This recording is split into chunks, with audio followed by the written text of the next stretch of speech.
أعوذ بالله من الشيطان الرجيم.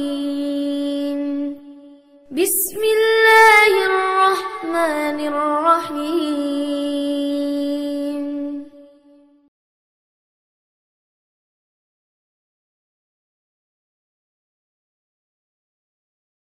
إخواني أحييكم بتحية الإسلام وتحية الإسلام السلام السلام عليكم ورحمة الله تعالى وبركاته. Alors je vais commencer par quelque chose qui est très important sur le fait هل تصح صلاة الجمعة قبل الزواج؟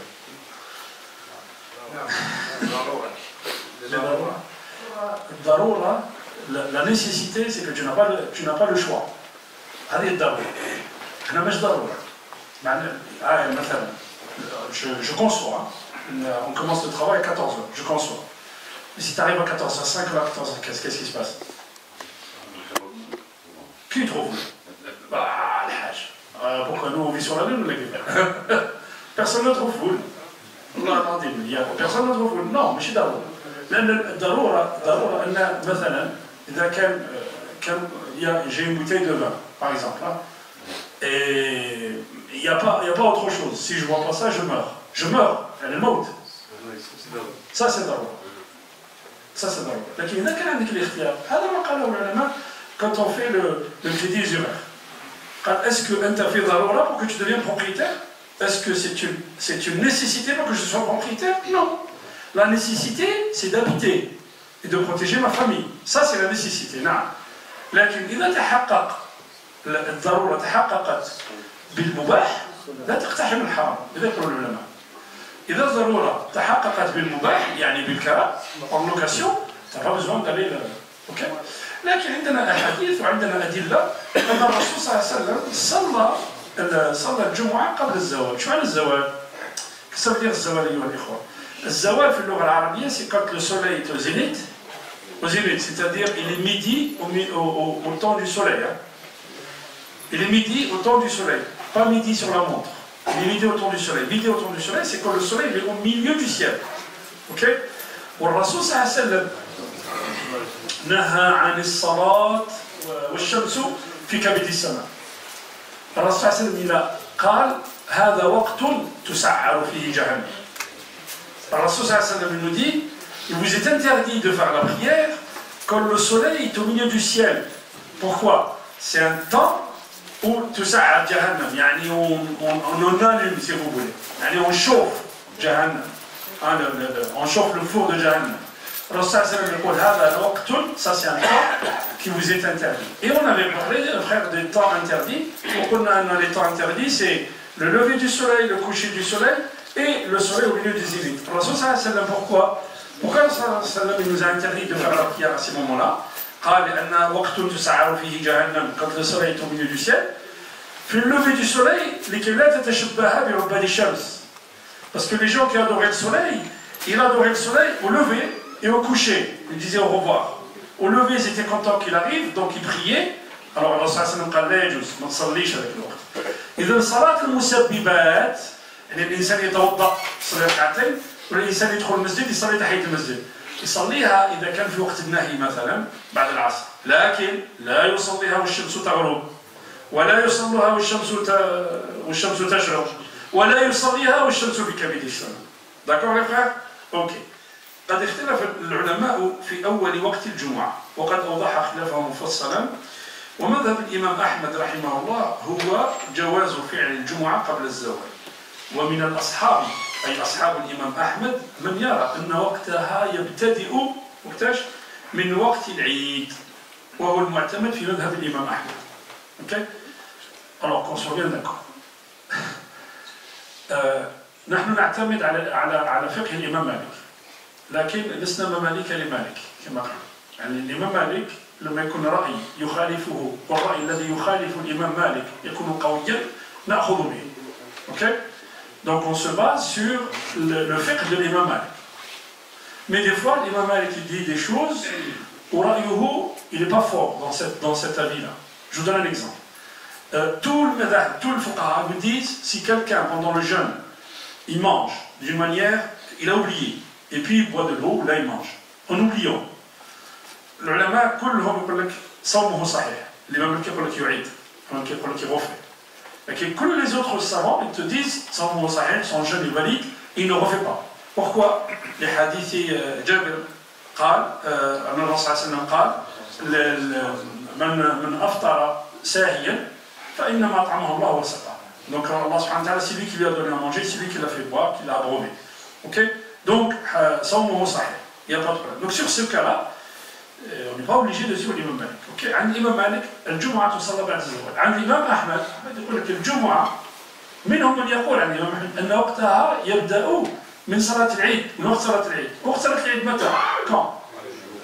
الشروق, voilà. بعد الشروق 20 minutes, une demi-heure à peu près après le lever du soleil, on صلاة العيد. Ok? Donc صلاة العيد c'est à partir de là.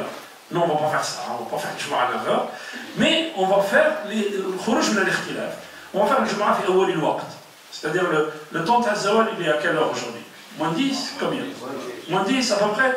Bon, là on fait salat, Inch'Allah, moins 4, moins 10 si on a... Non, pas moins 10. Comme ça, hein? Moins 13 aujourd'hui? Ok. Donc là on fait salat, moins 20, moins 4. Et on est dans les temps tranquilles, حتى نخرج من الخلاف أيها الإخوة. لكن هناك حديث أن من الصحابة من قال شهدت الصلاة مع أبي بكر, j'ai fait la prière avec Abu Bakr, et il a fait la prière avant Zawal. وشهدت الصلاة مع عمر صلاها في الزوال. Alors, tout à l'heure on a dit on ne faut pas faire la prière quand le soleil est au zénith. La prière, quelle prière? Nafila, barakallah. On ne parle pas de l'obligation. C'est quelqu'un, je ne sais pas, il s'est endormi. Manach, maftanj. Puis il s'est levé, il est midi. Il n'a pas fait ça. Il fait ou pas? Il fait. Bien sûr, il fait. Ok? قال وصليتها مع عثمان وصلاها بعد الزواج. يعني les trois compagnons du prophète صلى الله عليه وسلم, ils avaient. وفي حديث آخر الصحابي يدي كنا نصلي مع رسول الله صلى الله عليه وسلم et on se collait au mur. Pourquoi? Tellement il n'y avait pas d'ombre. Et pourquoi il n'y avait pas d'ombre? Parce que le soleil est aux zénith. Ok les frères? Donc c'est pas une chouba, on va faire la prière normalement Inch'Allah correctement. Ok? C'est une femme qui pose la question, elle dit est-ce que je peux faire la prière dans la voiture assise? Alors on avait dit les frères, tu ne peux pas faire la prière dans la voiture. Ok? La femme, on va voir tout de suite. Mais pour l'homme, surtout la voiture. La voiture, il a qu'une salat, al-wajiba, par exemple, al-dhuhr ou al-asr, et tu arrêtes la voiture, al-qiyam ruknun, on a dit. Al-qiyam, le fait de la station debout, c'est une obligation, ça. J'ai mal au genou, je ne peux pas faire la prosternation. Ok, mais je peux me mettre debout. Je commence debout, et après je m'assois sur la chaise. D'accord, mes frères? Donc faire la prière dans la voiture, une prière obligatoire, non. الرسول صلى الله عليه وسلم هذه مادة في أصول الفقه. يقول لك الرسول صلى الله عليه وسلم صلى على ناقته على راحلته الوتر. الرسول صلى الله عليه وسلم صلى الوتر على راحلته. إذا الوتر ماشي واجب, c'est pas une obligation. الوتر نافلة سنة مؤكدة, mais c'est pas une obligation. Pourquoi? Parce que le prophète صلى الله عليه وسلم il n'a jamais fait une obligation sur une monture. Ok? Allez, c'est mon istiqra shatibi. Donc, ce que tu fais en étant assis, c'est une prière surérogatoire, il n'y a pas de problème. Tu es par exemple, tu es en partance, par exemple pour Lyon, je ne sais rien, tu vas à Paris. Sur la route, tu veux faire 2 rak'at. Même tu n'es pas en face de l'Qibla, c'est pas grave, tu peux faire 2 rak'at. Tu es dans le train c'est autre chose. Ok? Maintenant l'obligation, la femme elle dit, je suis dans la voiture. Si elle peut s'arrêter et elle fait la prière normale, elle fait la prière normale. Si elle ne peut pas s'arrêter, et que elle a peur que le temps sort. Le temps c'est important les frères, c'est très important. Pour ça je ne comprends pas, et il n'y a pas que moi, les mecs ne comprennent pas, quelqu'un il vient à la maison, et quand il arrive à la maison il fait Dor, l'Asr, Maghrib, et puis il fait l'Isha. Mais on ne se rend pas compte. Et Allah subhanahu wa ta'ala il nous a convoqués à 13h ou à 14h, il nous a convoqués à 5h30, il nous a convoqués à 20h, mais on n'est pas là, on n'est pas présent. Et puis on les cumule tous et on les fait le soir. On n'a pas respecté du tout. Imagine que tu le fais dans ton travail. Imagine que tu dois présenter un rapport au tribunal à 9h. Tu dois te présenter un rapport. Et la Corée est là et toi tu n'es pas là. Comment on fait? eh bien, tu dois présenter un rapport à des clients qui sont là à 9 h et toi tu viens à 15 h. Mais les amis, il faut juste y aller. Ah, ça, d'accord les frères? Donc, si la femme a peur que le temps y sort, elle peut la faire dans la voiture. Ok? Maintenant, si tu es dans un train ou dans un avion, tu l'as fait, il n'y a pas de problème. Ok? On est d'accord les frères? D'accord? Mais la voiture, tu peux t'arrêter. Ça, c'est un frère qui m'a posé la question hier, il m'a appelé et j'ai voulu partager avec vous. Le gars, il s'est marié avec une femme. Il l'a divorcée par Facebook. Et il t'appelle et il pose des questions. La ilaha illallah. Facebook, il a écrit par Facebook, tu es divorcé. Et il est parti. Bon, donc ça arrive que le gars, il envoie un SMS à sa femme, il dit tu es divorcé. Qu'est-ce qu'on fait? Ben, le talaq yaqa. قال العلماء كثير من العلماء يقول لك الطلاق يقع إذا كان به يعني الرسول صلى الله عليه وسلم يقول trois choses جدهن جد وهزلهن جد. Ça veut dire quoi? Ça veut dire trois choses. Quand tu les dis sérieusement, tu es sérieux. Et quand tu les dis en s'amusant, c'est du sérieux. C'est ce que c'est? الزواج يعني النكاح والطلاق والرجعة. Quand tu dis à ta femme que tu as divorcé, quelqu'un qui dit à sa femme qu'il a divorcé, il dit je te reprends. C'est pas du jeu, c'est pas de là. Donc ça veut dire quoi? Quand il dit à sa femme par SMS, il dit qu'elle vient de la mettre le talaq ou yaqa. Et elle rentre, alors justement, regardez, et elle rentre elle rentre dans son délai de viduité. Combien de délai de viduité? Combien de délai de viduité? Non, ça c'est le moto c'est pas 3 mois, pourquoi? Parce que la femme elle dit 3 menstrues. C'est pas 3 mois, c'est 3 menstrues. Parce qu'il y a une femme, un jour, elle dit mon mari m'a divorcé et j'étais dans le 2e mois, ou là dans le 3e mois, et elle a pris des pilules pour ne pas être en menstruée vers Ramadan. Donc comment on fait? On attend 3 mois, on attend la menstrue. On attend la menstrue. لأن الله سبحانه وتعالى في القرآن قال ما قالش 3 أشهر. الله سبحانه وتعالى قال والمطلقات يتربصن بأنفسهن 3 قروء. Ok? J'en ai d'autres questions, mais c'est les plus importantes. On les reportera, Inch'Allah, la semaine prochaine. Alors, la semaine prochaine, Inch'Allah, on va essayer de commencer les questions vers 13 h. Okay? J'ai retardé exprès aujourd'hui pour que les gens... vers 13 h, donc pour vous dire.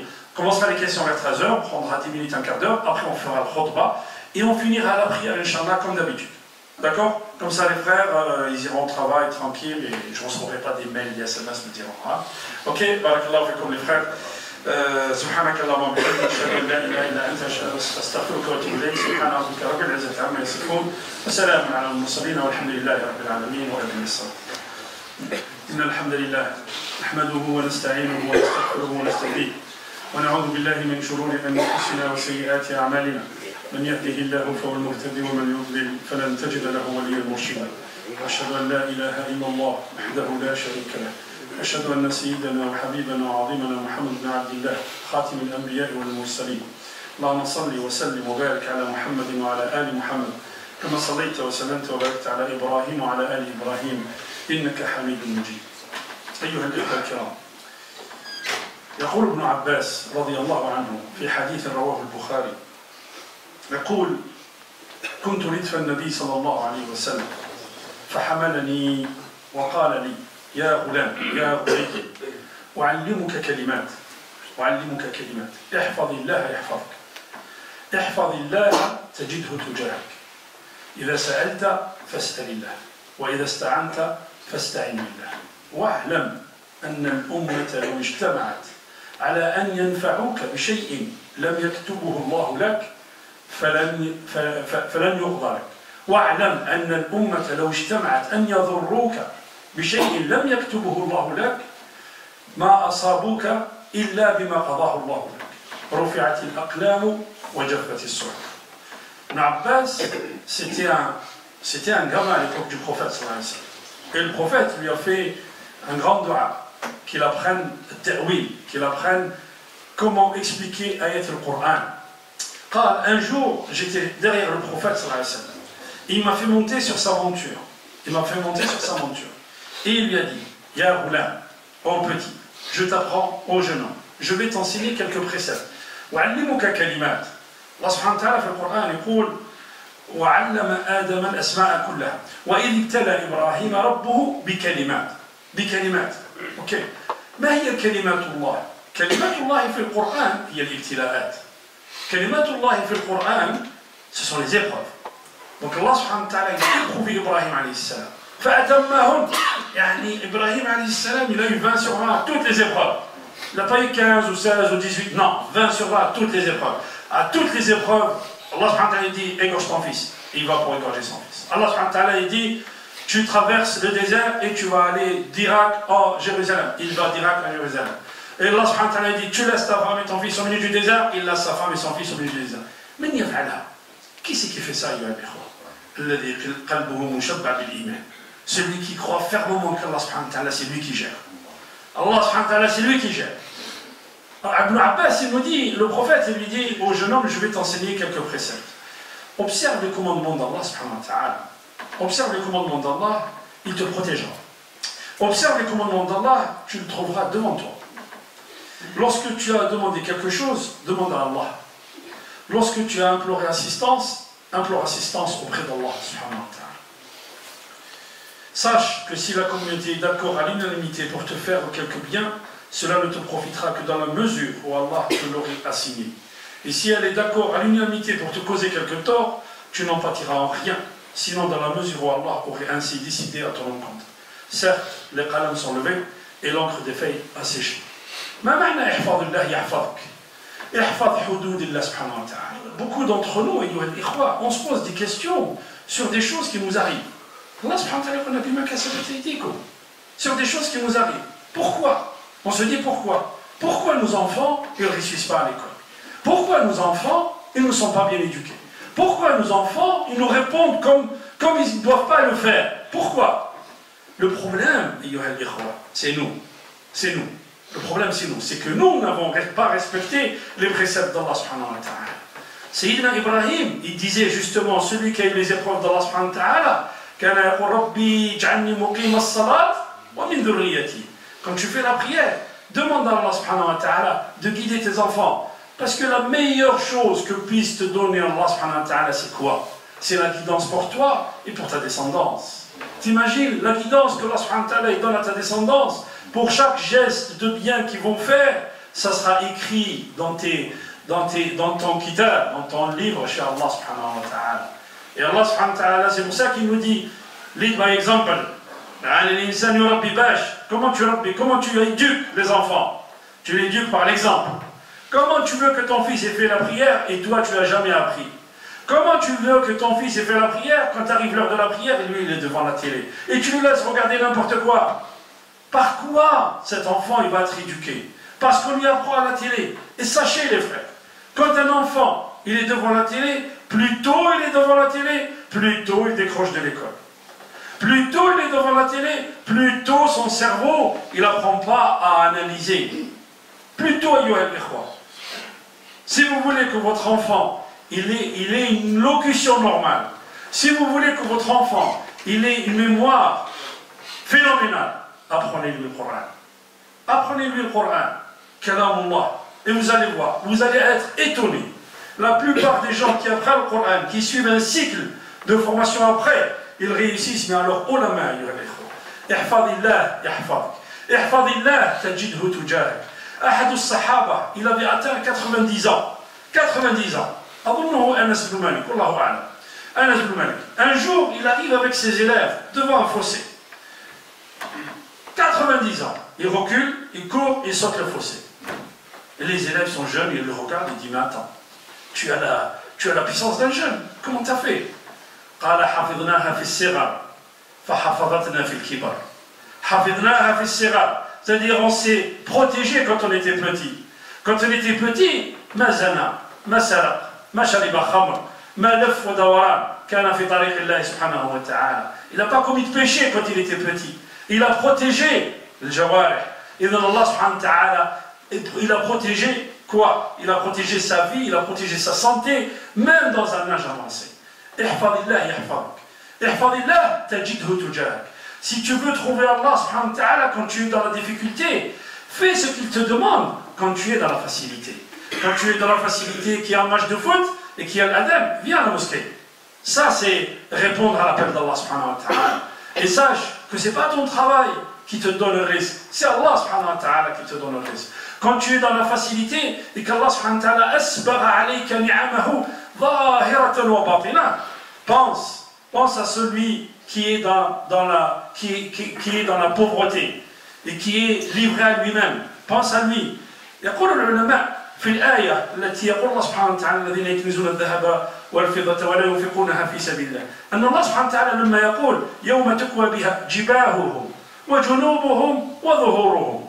Pourquoi Allah subhanahu wa ta'ala il nous parle de jabha, du flanc et du dos de cette personne qui va être en enfer? Pourquoi il parle de cette partie-là? قال لأنه لما كان يجيه الفقير, quand le pauvre il venait, il le regardait comme ça, il regardait dans le front. Ensuite il se tournait, il lui donnait le flanc. Et ensuite il se tournait complètement, il lui donnait le dos. Allah subhanahu wa ta'ala, regardez kalam al-Qur'an, regardez kalam Allah subhanahu wa ta'ala. يعني دقة في التعبير, وهذا كلام الله سبحانه وتعالى. احفظ الله تجده تجاهك. إذا أردت أن تتزوج مثلا, si tu veux te marier, trouver une femme pieuse, qu'est-ce qu'il faut faire? Sois pieux toi. Si une femme elle veut se marier et elle veut trouver un homme pieux, qu'elle soit pieuse elle. إن رضا الله لا ينال بالمعصية. اتق الله تجده تجاهك. احفظ الله تجده تجاهك.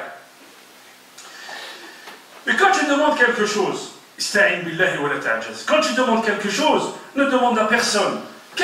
Comment tu peux demander à quelqu'un d'autre? وأنت في صلاتك كل يوم تقول إياك نعبد وإياك نستعين إياك نعبد وإياك نستعين. قال العلماء الدين كله في إياك نعبد وإياك نستعين. On a déjà parlé de ça أيها الإخوة, لكن وذكر فإن الذكر تنفع المؤمنين. يقول العلماء إياك نعبد وإياك نستعين. Je suis dans l'adoration d'Allah subhanahu wa ta'ala. Et à chaque fois que tu dis إياك نعبد وإياك نستعين, tu es en train de cheminer vers Allah subhanahu wa ta'ala. Le إياك نعبد وإياك نستعين d'hier, c'est pas le إياك نعبد وإياك نستعين d'aujourd'hui. Parce que quand tu dis إياك نعبد يا Allah, c'est toi que nous adorons. Tout ce que tu me demandes à Allah, je le ferai. Allah subhanahu wa ta'ala, تنال الأعاجيب. تنال الأعاجيب. والله أيها الإخوة. والله أيها الإخوة. Je vais raconter une histoire. C'est un frère que je connais. C'est pas on me l'a raconté que je connais. Il avait un œil malade et un œil éteint. Il va se faire soigner dans un pays musulman. L'œil malade, où il est allé se faire soigner, il est allé chez le médecin, au lieu de réussir l'opération, l'opération n'a pas réussi. On lui dit, si tu vas en Tunisie, eh ben, ils ont des diagnostics qui sont très élaborés, ils vont te faire une opération là-bas, et Inch'Allah, ça va réussir. Il va en Tunisie, ils lui disent l'œil sur lequel tu as posé une opération, on ne peut pas. Mais par contre, l'œil qui est complètement éteint, lui, on peut le réveiller. D'accord, donc il fait des analyses, il fait tout, et il revient pour un rendez-vous, et il ramène l'argent qu'il faut. Sauf que l'opération, c'était 3 fois plus. Écoutez les frères, c'était 3 fois plus. Et quand il me dit, Wallahi al-Azim, et il dit, je me suis dit, comment je vais faire? Il avait un petit avec lui. Il monte faire l'opération, et après l'opération, il a payé juste un tiers de l'opération. Écoutez bien. قال دعوت الله سبحانه وتعالى وكان إنسانا تقيا قال j'ai prié Allah subhanahu wa ta'ala. Le petit qu'il a amené avec lui, il jouait dans le hall de l'hôtel. Et lui, il était en convalescence dans l'hôtel, il faisait les allers-retours entre la clinique et l'hôtel. قال والله العظيم, j'avais des bandes sur les yeux. جاء واحد إنسان دخل قالوا السلام عليكم. قالوا إن شاء الله Allah subhanahu wa ta'ala il t'apporte guérison, il t'apporte ceci, il t'apporte cela. Salam alaykoum, il est parti. Le fait que le gars qui est passé, il a vu le gamin jouer. Quand le gamin, il est où ton père? Quand mon père il a subi une opération et c'est moi qui suis là pour l'aider à s'habiller, pour lui donner des choses, pour le guider. Quand il est où? Quand il est dans la chambre flania. Ah, il est allé dans la chambre. Quand le gars lui a raconté ce qu'il a, le gars il est allé à la clinique, il a tout payé. Le frère il jure, à ce jour, je ne sais pas qui c'est. À ce jour, je ne sais pas qui c'est. احفظ الله يحفظك احفظ الله تجده تجاهك أقول قولي هذا واستغفر الله لي ولكم فاستغفروه يغفر لكم إنه هو الغفور الرحيم. أيها الإخوة الكرام, parfois il y a des choses qui nous arrivent et on pense que ce n'est pas une bonne chose alors qu'Allah subhanahu wa ta'ala le fait que tu es dans son chemin, des fois Allah subhanahu wa ta'ala te donne des épreuves que toi tu ne comprends pas. Que toi tu ne comprends pas, alors qu'Allah subhanahu wa ta'ala il est en train de te protéger. Pourquoi? Parce que tu es lié à lui. Al-Hassan al-Basri kana yaqul hanu alayhi fa'asaw. Yani Allah subhanahu wa ta'ala, quand quelqu'un dévie du chemin d'Allah subhanahu wa ta'ala, il le laisse faire marsiya. Mais quand toi, tu es dans le chemin d'Allah subhanahu wa ta'ala, Allah subhanahu wa ta'ala il te protège. Allah subhanahu wa ta'ala il te protège. Subhanallah. قال الإمام الحسن قال هانوا عليه فعصوه ولو عزوا عليه لعصمهم. ولو عزوا عليه لما تكون عزيز على الله سبحانه وتعالى الله سبحانه وتعالى ne te laisse pas aller vers le mal, il ne te laisse pas aller faire المعصية. المثال الذي يظهر في هذا الموضوع أيها الإخوة سيدنا يوسف عليه السلام قال ربي السجن أحب إلي إما يدعونني إليه.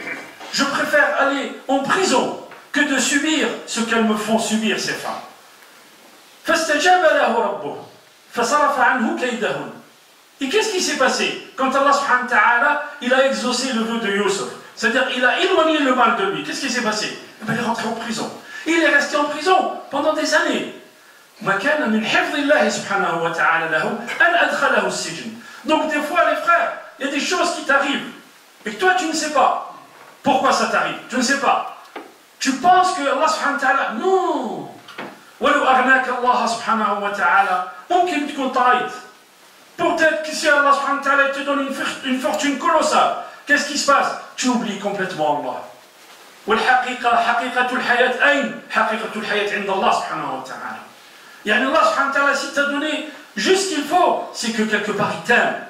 Parce qu'il sait ce que tu dois avoir. Je suis avec ça, ayyuha al-ikhwa. Cheikh Safat al-Hijazi, beaucoup d'entre vous le connaissent. Cheikh Safat al-Hijazi, أطلق الله صراحة. يعني il est en prison aujourd'hui. Cheikh Safat al-Hijazi raconte, il dit un jour, écoutez bien, il dit un jour j'étais à la Mecque, et il y a quelqu'un qui me voit, parce que comme il fait des émissions sur les chaînes satellitaires, les gens le connaissent. قال جاءني شاب من الجزائر d'Algérie. قالوا يا شيخ j'ai fait un rêve. قالوا dans le rêve j'ai vu que le prophète sallallahu alayhi wa sallam vient me voir, il me dit va voir un tel, un monsieur. Il habite dans le pays, il habite dans telle ville. Va le voir et demande après lui, et bashirhu bil jannah, dis-lui qu'il va rentrer en paradis. قال يا شيخ ما معنى هذا المعنى؟ قالوا tu vas voir la personne. Quand tu rentres chez toi, tu vas voir la personne et tu vas le voir et tu lui dis qu'Allah sallallahu alayhi wa sallam sayudkhiluhu al-jannah. Allah sallallahu alayhi wa sallam lui dit qu'il va rentrer au paradis, Inch'Allah. Un jour, quelques semaines après, j'étais invité en Algérie. J'étais dans l'avion et il y a quelqu'un qui vient et qui me dit Cheikh, j'ai fait un rêve. قال يلا تفضل. Qu'est-ce que tu as fait? قال j'ai vu dans le rêve le prophète sallallahu alayhi wa sallam qui vient et qui me dit va à tel endroit et tu diras à cette personne-là qu'elle va rentrer au paradis. Et la même personne, mais deux personnes différentes. Il lui dit, est-ce que tu connais la première personne? Il lui a cité, est-ce que tu connais un tel? Ah non, je ne le connais pas. Donc deux personnes différentes qui font le même rêve, sur la même personne. La première personne, quand elle arrive au pays, elle va le voir, dans le village où il habite. Quand j'ai cherché, ils me disent, ah, moi je pensais que j'allais trouver quelqu'un. Quand je l'ai trouvé au café. Au café, en train de discuter, en train de boire un café. Moi j'ai fait un rêve.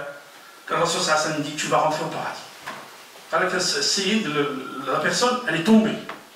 Elle est tombée, hormis à aller. On l'a levée, tout ça, il est rentré chez lui, ok. Quelques jours après, la deuxième personne vient. Je l'ai trouvé à la mosquée. Pourquoi tu es à la mosquée? Parce qu'il y a quelqu'un, il est venu me voir, il m'a dit je vais rentrer au paradis. Le deuxième il dit moi aussi je t'ai vu en rêve. Et Allah sallam aussi me dit tu vas rentrer au paradis. Qu'est-ce que tu as fait? J'ai rien fait. Je fais la prière normale comme les gens. Regardez les frères, regardez. Le wazn al-kabir. Peut-être si, oui, j'ai fait quelque chose. Quoi? Mon voisin est mort. Son voisin est mort, jeune homme. Il avait 4 enfants. Il est allé à la poste, là où il reçoit sa retraite. Et une petite retraite. Il a changé le nom. C'est pas son nom, c'est au nom de la dame qui a les 4 petits. Personne ne le sait. Sauf Allah subhanahu wa ta'ala. الرسول صلى الله عليه وسلم يقول ستدخل الجنة. اللهم اجعلنا من التوابين واجعلنا من المتطهرين. اللهم اهدنا فيمن هديت وعافنا فيمن عافيت وتولنا فيمن توليت وبارك لنا فيما أعطيت وقنا شر ما قضيت إنك تقضي ولا يقضى عليك إنه لا يذل من وليت ولا يعز من عاديت تبارك ربنا وتعاليت يا ذا الجلال والإكرام. اللهم اقسم لنا من خشيتك ما تحول به بيننا وبين معصيتك، ومن الطاعات ما تبلغنا به جنتك، ومن اليقين ما تهون به علينا مصائب الدنيا، ومتعنا اللهم بأسماعنا وأبصارنا وأبداننا أبدا ما أحييتنا، واجعله الوارث منا، واجعل ثأرنا على من ظلمنا، ولا تجعل الدنيا أكبر همنا ولا مبلغ علمنا، واجعل الحياة زيادة لنا في كل خير، واجعل الموت راحة لنا من كل شر. عباد الله، إن الله يأمر بالعدل والإحسان وإيتاء ذي القربى وينهى عن الفحشاء والمنكر والبغي يعظكم لعلكم تذكرون، ولذكر الله أكبر والله يعلم ما تصنعون، وقوموا إلى صلاتكم واركعوا.